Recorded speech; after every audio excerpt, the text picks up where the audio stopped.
Hey everyone, I finished my 2020 Week in the Life album, and so I thought I would do a really quick walkthrough to show you the completed album.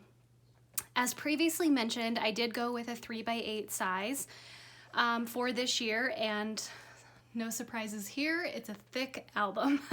I actually did this size back in 2018, which also produced a pretty large album, and I love working in this size. Like, this is, for some reason, is like a really fun challenge. I feel very creatively kind of stimulated by using kind of outside of the 6x8 size, but for Week in the Life, it's just not enough space for me. So I had vowed that I would never do it again, but then of course I did. I didn't learn my lesson. It's probably still too small of an album for this project, but I just adore working out of this size. If you haven't yet, it is really, really fun. So I'm just gonna give you a quick peek through here. So here's my title page. I did not hardly purchase any Week in the Life supplies for this year. I wanted to kind of use my stash, use what I have, and I did work a lot out of the digital kit, and I did also purchase those Day in the Life shipping tags, and I ended up using those, which you'll see on all of the transparencies.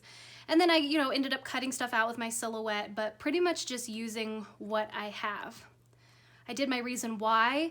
Hopefully all of you had the chance to participate in this year's prep party, which was really fun, and I loved that we had actionable items each hour from Allie to be able to focus on some stuff, so it was really nice to get that done. I think this is the first year I've done a reason why in my Week in the Life album, and I want to get into a habit of doing this more. I do it in December daily, but for some reason I haven't done it with the past like 6 years that I've done this, so I really liked having that time to sit down, especially this year, being that it's been so different from previous years.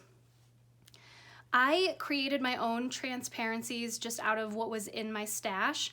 Most of these were 6x8 transparencies, maybe from past Week in the Life, sales. I think I have some travel ones in here too. Trim those down. I did end up getting the large plastic numbers because they're amazing, and I had to get them. These puffy stickers came from, I don't know if this was like past Week in the Life or Day in the Life, but I paired that with the shipping tag and the date for each day. And then I started each day with a 3x8 photo, and I typically put on die cuts or these circles because I was really trying to find flat embellishments to not hopefully produce such a thick album. It didn't happen, but so most of these days I have these stickers, just some random die cuts or transparencies, and I tried to do some sort of stamping along those circles. And then on the back side here, I have some covered for privacy, but I ended up taking, again, I had the digital kit, so I modified what were the 4x6 cards and made it a 3x8, and did most of my journaling here about what the day consisted of and what are some of our new routines and what does life look like sheltering in place. So I did a lot of journaling here. But I also like to incorporate my handwriting. I like to have a combination of both. So I followed Allie's I followed her approach this year of having a prompt each day. And so that's how I got in some of my handwriting. And then again, I had these larger tags, so I incorporated one of these on every day. And it also allowed for me to put in some additional embellishments, a little bit of ribbon. So sometimes I put a photo on it. Sometimes I journaled, other times I would kind of use what was on the tag. This one was kind of fun. I created a little pop-up here to include a conversation that I had with Mark. And then, yeah, it was loving for Monday. Loved having a lens to be able to kind of approach the day with this particular prompt in mind. It helped me take photos. It helped me kind of think about how I approach the day. So I'm probably going to use that in the future. And then I always put a photo on the back of these. So this lives outside of the page protector. It's, I believe, 3.75 by 8.25, and then I printed that photo, again repeating the circles. There's a lot of circles and then stamping kind of around it. I tried to include also like what I was listening to, stuff that was happening on my phone, because there's more and more happening on my phone. And then journaling and pictures here. And then I just repeated this throughout the album. Here's another one of those tags where I just ended up putting the photo down here so you could see loved this. Put a picture on the back here, around here. Super fun to journal about because of course things look different now, right? So it's like, what's around here on my desk? So I picked out things that I commonly have on my desk: fresh flowers, usually multiple beverages, some type of feminist flair. Here's my mug, ask me about my feminist agenda, snacks, always. And I took this opportunity to like really be honest about like what life is right now. And for me, life right now is, you know, doing therapy sessions in my closet. So I used this opportunity to really share some real vulnerable stories. This was kind of fun. So again, Allie was using the 6x8 page protectors to kind of capture like little snippets of things, like paper things. So I ended up doing that as well, but I just trimmed off the last column here on the 6x8 page protector. And I didn't do this obviously every day. I did it throughout the week. So I only picked things that were kind of super important: receipts, kind of our work schedule.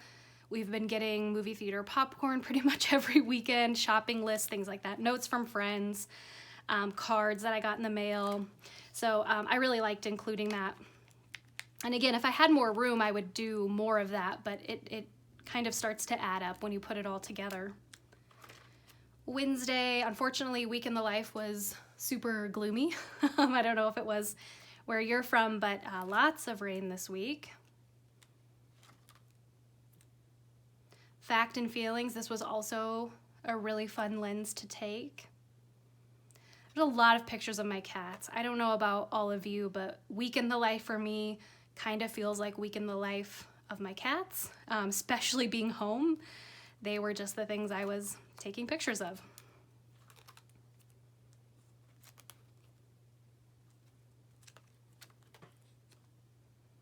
What my current like getting ready routine looks like right now. Of course, that's different.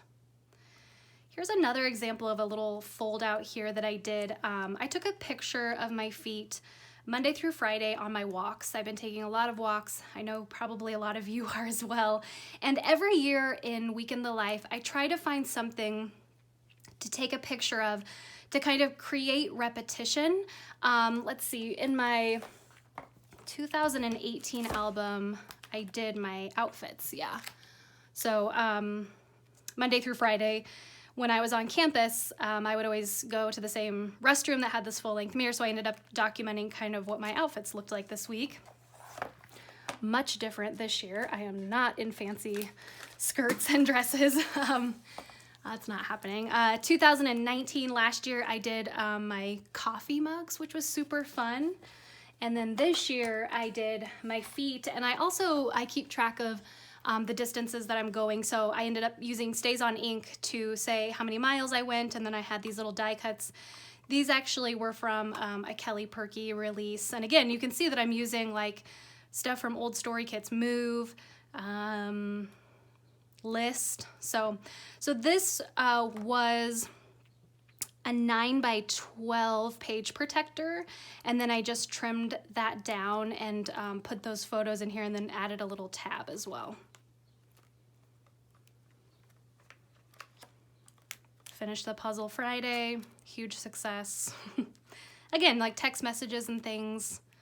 Favorite quarantine snacks right now. Of course, you have to document the food, garden updates.